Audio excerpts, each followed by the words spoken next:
అర్హులైన ప్రతి ఒక్కరికి సంక్షేమ పథకాలు అందించాలన్నారు మాజీ మంత్రి వేముల ప్రశాంత్ రెడ్డి. నిజామాబాద్ జిల్లాలో కేవలం 49% మందికే రుణమాఫీ అయ్యిందన్నారు. ఇచ్చిన హామీ మేరకు ప్రతి రైతుకు 2 లక్షల రుణమాఫీ చేయాలని కోరారు. అలాగే నిరుపేదలకే రేషన్ కార్డులు, ఇందిరమ్మ ఇళ్లు ఇవ్వాలని డిమాండ్ చేశారు.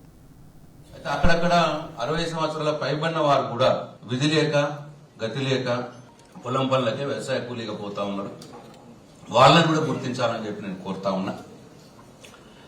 అయితే మరి ఎందుకో సరే ఒక ప్రామాణికంగా ఈ ఉపాధి హామీ కూలీలు జాబ్ కార్డు హోల్డర్స్ కి ఇవ్వాలని ప్రభుత్వం నిర్ణయం తీసుకున్నది. సరే ఇది ప్రభుత్వ నిర్ణయం కాబట్టి, పాలసీ డిసిషన్ కాబట్టి ఈ 2 సజెషన్స్ నేను ఏవైతే ఇచ్చానో అవి దయచేసి నోట్ చేసుకోవాలని చెప్పి నేను గౌరవ మంత్రి గారిని కోరుతా ఉన్నా. అయితే ఈ జాబ్ కార్డు అప్పుడు ఎన్నికలప్పుడేమో వ్యవసాయ కూలీలు అన్నాం, ఇప్పుడేమో జాబ్ కార్డ్ ఉపాధి హామీ కూలీలకు తీసుకుంటున్నాం. దీంట్లో కూడా మళ్ళీ ఒక కండిషన్ పెట్టి 20 రోజులు పని దినాలు ఉన్న కూలీలు అని చెప్పి పెట్టుకుంటా ఉన్నారు. అప్పుడేమో ఎన్నికలప్పుడేమో ఆ మాట అనలేదు, ఇప్పుడేమో ఆంక్షలు పెడతా ఉన్నారు. సరే రేషన్ కార్డులలో ఇది నిరంతర ప్రక్రియ, ఏ గవర్నమెంట్ అయినా సరే నిరంతరంగా ఇది చేయవలసిన అవసరం ఉంటుంది. ఈ ప్రభుత్వం రాకున్న మూలస గత ప్రభుత్వంలో గృహలక్ష్మి స్కీమ్ ఒకటి అది లాంచ్ అయింది సార్. దాంట్లో ఇల్లు లేని వారికి 3 లక్షల రూపాయలు ఇల్లు కట్టుకోవడానికి ఇస్తామని చెప్పి అప్పుడు ప్రభుత్వం చెప్పింది.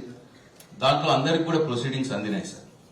దయచేసి ఈ స్కీమ్ మీరు ఇందిరమ్మ ఇల్లు స్కీమ్ తీసుకునే మొదలు అప్పుడు గృహలక్ష్మిలో వచ్చినటువంటి వాళ్ళు కూడా పేదవాళ్ళే సార్. ఏమైనా ఉంటే మీరు చెక్ చేసుకోండి సార్. ఎవరైనా ఎలిజిబుల్ ఉంటే తీసేయండి.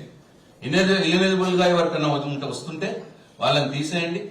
దాంట్లో ఎలిజిబుల్ ఉన్న వారందరినీ కూడా ఫస్ట్ ఫేజ్ లోనే, పోయిన ప్రభుత్వంలో గృహలక్ష్మిలో వచ్చిన వారందరినీ ఇప్పుడు ఇందిరమ్మ ఇళ్లలో ఫస్ట్ ఫేజ్ లోనే తీసుకొని, ఎందుకంటే సార్ దాంట్లో కొందరు స్టార్ట్ చేసినారు, కొందరు కట్టుకున్నారు.